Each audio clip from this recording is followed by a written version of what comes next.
Millionaires, centimillionaires are not going to share numbers with you, give you their data, get onto Zoom calls with you, drive around in communities, and after that they're going to start raising objections. So what's really going on in their head was important to understand, which we covered last time. Today, I'm going to look at some very, very specific techniques. So it's normal for people to ask that question, but they're asking it to the wrong person. The real danger is not in the question, it is in the fact that you're trying to answer it. Because when you don't have clarity, you will speak on speculation. The client is already speculating based on the noise he's hearing. When two people are speculating, emotion not one. I call them the three I's. The first war is Iran. Because I know that the government will handle it. Frankly, how many of you know how to stop a missile? Not even one, right? So we don't know how to stop the missile. What's the point in worrying about it then? Yeah, but I know that the government knows how to stop it, and we will look at that as well. The second I is the information war. Everybody has become an expert on the UAE. There is a lot of videos being posted. Analysis office, that's Sheikh Mohammed's voice. And this is what he said. The UAE was built for these uncertainties. What does that even mean? We built the country for these things. What this means is, when we make plans, the UAE has got economic plans. They have plans for 6 years later. For the 2033, we have 5 plans leading to 2033. We have the Urban Master Plan, 2040. This is what is happening here right now. We become part of this war. So you need to be very, very careful that you know exactly what's the reality on the ground, and you can share only that information. So whatever I'm sharing with you today, go and post that. Repost it. That is what the world needs to know about open and running. When the situation is not a normal situation, there will be some impact on business, but that is around the world, not just the UAE. But everything in our system has been open. Our financial systems are open. No bank shut down. All ATMs are functioning. No restriction on how much money you want to withdraw. You can transfer as much money as you want. You want to transfer 2 million today? If you have it, you can transfer. No one's going to stop you. Mortgages are being approved, lending is going on, credit lines are open. Now it is becoming more open. The world is actually starting to acknowledge it, but they just were not acknowledging for 6 weeks, for 40 days, right? The first thing is, we have the strongest interception system in the world, the THAAD system, Thermal High Altitude Area Defense. We use 2 systems, THAAD and Patriot. Israel uses Patriot. We have Patriot as our second line of defense. The first line is THAAD. There's only 2 countries in the world that use THAAD. Only 2 countries, the US and UAE. So if you had to go to any country on the planet where there could be an air attack, you are safest in the US and the UAE from a missile. When did we get this system? 2011. We didn't get it recently. The entire region to see which economies were strong and can hold during such a time. Okay, because they know international investors all look at their reports. So who is S&P Global? They are a financial advisory and rating company out of New York. The system is open. Some businesses got hurt. Hotels struggled. The reason they struggled is no tourists are coming in. Flights are not coming in. So Sheikh Hamdan announces a 1 billion package to support the small businesses and hospitality. Sheikh Mohammed bin Zayed, our president in Abu Dhabi, announced a 1 trillion package to support businesses, banks and governments. So no fees will be charged for any transaction. The government will pay the government. So we see all of these things being put into place. That's why our systems are open. What about our healthcare system? Open. One of the systems that face pressure when you have pandemics and wars is the healthcare system, because you have a much larger number of people needing the emergencies and care. But hospitals have limited capacity. So when you have a unique event, the hospital systems come under stress.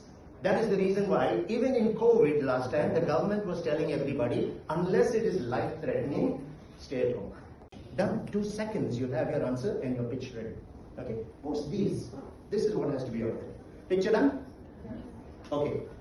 Now we look at something else, which is called a monetary base coverage. I know these are all very financial terms, but you're not in an easy time in the world now. You're not in an easy market. Don't expect an easy answer. 7 Emirates for 40 days. The number of actual impacts we had were 120. These are the debris that actually fell, that came into an airport, that came into some residential communities, that came into some of the seaports. Okay? The actual hits, 6. That's a 0.1% success rate for Iran. 0.1. That also means it's a 99.9% failure rate for the Iranian attack system. 99.9%. Same time, credit lines are all open. Nothing is being held back. Money is not being controlled. And the fiscal policy is continuing. Fiscal policies are how government spends money. So your mega projects, infrastructure, roads, you have long-term financial stability that over the years, you are not going to be affected by what has happened now. Secondly, you have strong reserves, so there will be very low default risk. Governments have payments to make internationally as well. So all of that will be honored without going to the international insurances for us. So that's a very strong position. The economy will not be hurt because money is going to be wiped out. We have it covered. How are we covering this? Okay, without the third-party insurance, how are we covering this? In banking assets, should be that, yeah. In banking assets, we have 5.4 trillion dirhams already. These are assets we can dispose of if we have to replace money. The actual money in circulation today in our economy through the banks is 920 billion. So we can cover 920 billion 5 times through just our banking assets. Banks themselves are holding 400 billion as a reserve. One of the most basic financial models. Even when you go to take a loan from a bank, they will look at your debt to earning ratio. How much is your salary? How much do you owe already as credit cards, personal loans, car loans, etc.? They can look at your debt to earning ratio. And it has to be healthy for them to take more risk with you. So the countries also have a similar concept. So you look at it as the debt to the GDP ratio. GDP is your gross domestic product, your earning potential. How much of your debt can be covered by your earning potential and any strategic reserve that you have. And that's how you will calculate the health of the economy. Okay? In normal economies which are well mature and developed, the debt ratio will be 60% of the GDP or even up to 120%. Some countries are having a higher debt than the total earning of the country year on year. So for us, our debt now is 112 billion. Now you need to understand, having your debt does not mean your economy is weak. We are investing into future growth, massive projects, infrastructure development, and all of these are contracted for payments, annual payments, 5-year payments, 10-year payments. So we owe those payments.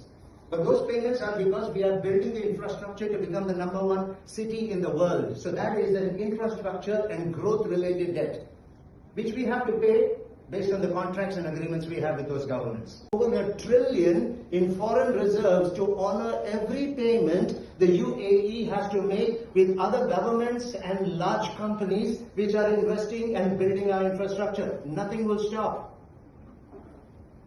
In addition to that, we had the $1 trillion support package given by the President, and we have a $1 billion from Sheikh Hamdan for our small businesses. We are covered. That is the reason why the rulers are saying, relax, everything is okay. Countries were in lockdown, people could not travel, therefore they couldn't earn money, but they had to still park their planes on the ground. They had to pay for that. They had to pay suppliers, so they couldn't earn money. So what they declared was force majeure. Hotels declared it, event management companies, hospitality, tourism related companies all declared force majeure. Now what happens in force majeure? 4 things. The first thing, any contract that is in place can be, I've invested their money into infrastructure. For every $1 dirham I need to pay, I'm making 5 each year. Our strategic reserves is 1.47 trillion. That's a 13-to-1 coverage. Any payments that are due because of those contracts can also be stopped. 4, I can renegotiate the terms of the contract because it's bigger than me, what's happening. So all are negative.